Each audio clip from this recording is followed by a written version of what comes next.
4 दिवसांपासून इतका तुफान पाऊस झालाय की जगणंच मुश्किल झालंय। घरदार हिरावलं गेलंय, डोळ्यांमधून अश्रूंची नदी वाहतीये। शेतीचा चिखल झालाय आणि पेरलेल्या स्वप्नांची सुद्धा माती झाली आहे।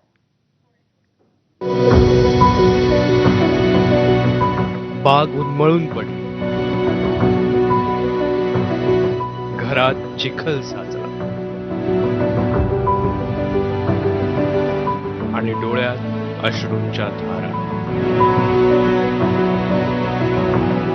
धाराशिवच्या भूम तालुक्यातील जाम मधले हे आहेत उमेश राऊत। वर्षभरापूर्वी राऊत यांनी ड्रॅगन फ्रूटची लागवड केली, मात्र यंदा मराठवाड्यात तुफान पाऊस बरसला आणि धाराशिव मधले अनेक तालुके पाण्याखाली गेले। याच पावसात उमेश राऊत यांच्या ड्रॅगन फ्रूट शेतीची ही अशी अवस्था झाली।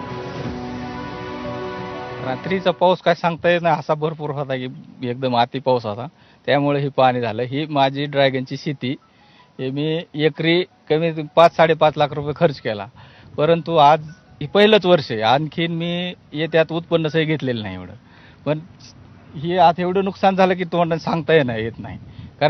कारण मी माझी कुटुंबाने एवढं की माझी एक मुलगी लग्नाला आलेली, माझी आणखी 2 मुलं शाळा शिकते, त्यामुळं माझं एवढं नुकसान झालंय की शब्दात सांगता येत नाही। किती उत्पन्न अपेक्षित होतं यामध्ये आणि काय काय नियोजन केलं होतं? की मी ह्याच्यात उत्पन्न कमीत कमी 2-3 लाख रुपये अपेक्षित होतं, परंतु ते ह्याच्यापासून मी मुलांना शिक्षण, मुलीचं लग्न ही मी नियोजन केलं होतं, पण हे सगळं माझं धुळीस मिळालेलं आहे। या लागवडीतून राऊत यांना 2 लाखांपर्यंतचं उत्पन्न मिळण्याची अपेक्षा होती, मात्र आता सगळंच उद्ध्वस्त झालंय।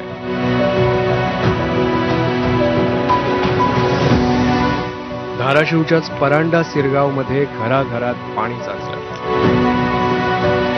त्यामुळे घरातल्या सामानाचं प्रचंड नुकसान झालं। मुलांची पुस्तकं भिजली,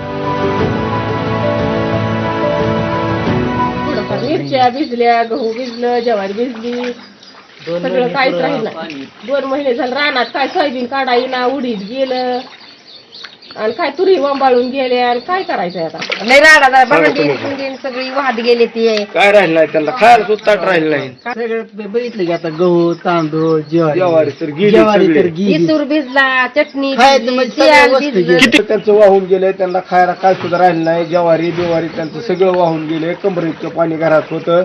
आम्ही बाया माणसं घरात नेली ते उचलून बाहेर 10-15 जणांना, मग ह्यांना काढलं, घराच्या कड्या लावलं, पण सगळं भिजलं, एकदम पाणी आलं।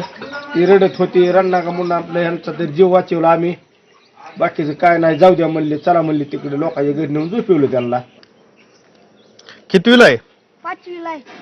सगळी पुस्तकं भिजली, एक पण राहिलं नाही।